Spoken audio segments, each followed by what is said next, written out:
This video ramabva kuona muri Zimbabwe ndeye video footage yamuri kuona panguva ino iri munyika yeZimbabwe. Kuri kuno kunzi pane maflyers nemaposters aronamidzirwa pamiti, vamwe pamajurahos, vamwe pamastructures.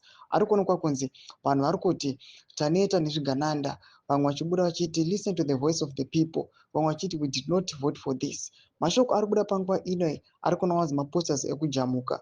Panguva ino vanhu vari kubvunza mapeji akaita sana kozwa vachiti can you investigate this for us, tizoti chokwadi here kana kuti vanhu vazomesa mapropagandas. Usanambira mashoko amudanyorwa panguva ino and subscribe or like on the bell icon. Kozwa ndo posta this video kabudanyora chiti Kozwa, please come tell us what is being printed here.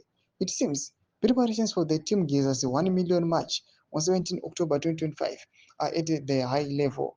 What is happening in Zimbabwe? As usual, Kozwa is watching. Kozwa by the people for the people. Ndomashwa rubuda panguva ino kuratidza kuti aiwa pane maposters anemidzirwa ari kuonekwa akanyogwa uchinzi we did not fight for this, vamwe vachiti listen to the voice of the people. Mashoko ari kubuda panguva ino asati ava verified, but people they are asking kuti iTeam Geza here ratotanga kutomobilize for maprotest musi 17 October or not. Muri Zimbabwe mboridzai mafungiro enyu panguva ino makamirira pano panews channel penyu muchinzwa kuti machokwadi here kana kuti mashoko enhema. Pano pamunoziva kuti tinokupai nhau dzemandorokwati. Pena comment section medu dzamafungiro enyu. So subscribe or like, chat on the bell icon.